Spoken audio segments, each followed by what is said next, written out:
The woman has been shopping for 10 years without ever paying, because the sauce in her hand disappears with a squeeze. Reset 378. Every time she returns, she brings back a bunch of loot, but she only puts it all in the trash. She isn't stealing because her family is poor. It's part of her daily ninja training. Not just Ryo. Her whole family are hidden ninjas. Ever since the last Ninja World War, they have all retired. Her husband advises her to use the stairs when going to the rooftop. Stealth and low profile are essential qualities of a ninja, but Ryo has always hoped for a chance to return to her former life. Until one day when a messenger pigeon arrived. I made them realize something significant was about to happen. This is a special messenger pigeon for the Ninja Management Bureau. It is only dispatched for particularly urgent missions. Recently, a mysterious murder case occurred. Everyone on the cruise ship died overnight. Police preliminarily determined they all died of poisoning. It is said the victims convulsed for 2 hours before dying. This mysterious death appears to be caused by a virus they have never encountered. The Ninja Management Bureau suspects this might relate to the Fuma Ninja from 6 years ago. Desbrav's family received a mission. She would investigate the survivors list from the cruise company. Her son Haru was tasked with tracking a suspicious reporter at the scene. At that moment, the company was extremely busy. Mayo disguised herself as a new cleaning lady. She subtly blended in with the mundane tasks. She deliberately poured coffee on the manager, taking advantage of his break to wash clothes. Pilot flitted through the passenger list of the accident cruise ship, but only the papers inside were completely empty. In the printing room, a man has been trying documents. He looked very suspicious. Kyoko hesitantly asked if he wanted coffee, but she remained silent. He stepped forward and locked the door. There might be a passenger list among the shredded papers. From that day on, Kyoko paid extra attention to this man. She saw him rush in to answer a call. Kyoko followed closely behind, even though he ran into a soundproof room. Kyoko deciphered his lip movements and overheard the phone conversation. Information leak about Matsuura. Matsuura? Ryoko silently memorizes this name. Wait until after work this evening. Ryoko is ready to go home, but the man suddenly calls her back. I'm still working. Bring me a strong coffee. Extra milk, extra sugar. Coming right up. With a look of resentment, Ryoko pours him a bowl full of sugar. But when she returns with the coffee, she sees an assassin choking the man from behind. She quickly takes the lowest dance, rolls gracefully into the office, grabs a small knife from a desk, throws it at the switch to cut the power. The assassin hasn't reacted yet.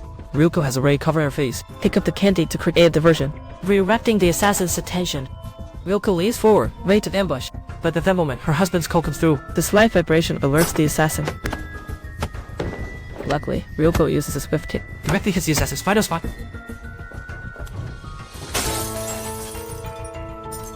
After subduing the assassin, she checks on the man.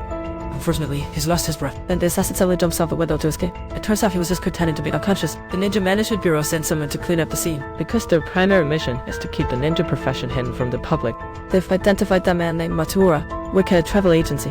Looks like this man is the key figure. This moment, Mr. Pikan also trapped the reporter. He obtained another clue. Every day, he secretly observes the reporter's life with binoculars. But at every critical moment, we avoid indecent. Because not seeing impropriety is a ninja's way. At night, the reporter arrives at a nightclub. After making sure no one is around, he puts on a mask. There's a masquerade ball at the nightclub. She finds a pumpkin-headed figure and starts talking. Pumpkinhead has an explosive news scoop. Not all passengers died in that cruise incident. There is one survivor, and this survivor is the real culprit. Pikan hears all these words. Little did he know, a clown-faced man nearby heard everything too. The clown calmly sits in his seat and casually takes out the man beside him. Just as the Pumpkinhead was about to reveal the survivor's name, the clown struck with the knife. He directly sent the Pumpkinhead off. He turns to attack the reporter. Ken immediately intervenes. The two engage in a silent battle in the lively nightclub. After several plus and tuts, Kim-chan, with superior skill, subdues him on the table. However, kind-hearted Kim-chan couldn't bring himself to kill. He only stabbed him in the hand. The reporter attempts to take a picture of him, but was hit directly by an ashtray. For a moment, their eyes met. The reporter felt an uncanny familiarity in those eyes. Taking advantage of the doubt, the clown broke free and escaped. When Kim-chan cheesed out, the other party had already been hit by a car at the corner. Kim-chan went to check.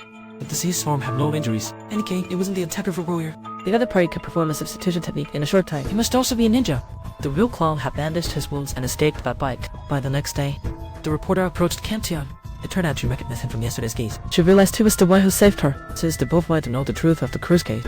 They made an appointment to go to Pumpkinhead's house to find clues. At the doorstep, the two discovered. Their door was surprisingly unlocked. They quietly sneaked in. They saw various pieces of furniture in Pumpkinhead's house. All had a strange symbol. The reporter recorded it down. As they went inside, they heard noise from the room. The two quickly hid in the closet. There was Pumpkinhead's wife frantically packing. She seemed to want to leave this place. However, as the woman stepped out the door, she was knocked down by Bitman, then dropped back into the room. The man in the hat was naked. Felt like searching for something, until he found a small yellow flower in the fridge. He quickly put it in his bag. Then he took out a rope. He hung the woman, making it look like a suicide. This is a common technique for ninjas to hide bodies. From the scars on his hands, Kenjin recognized him as the clown from last night, until the clown left.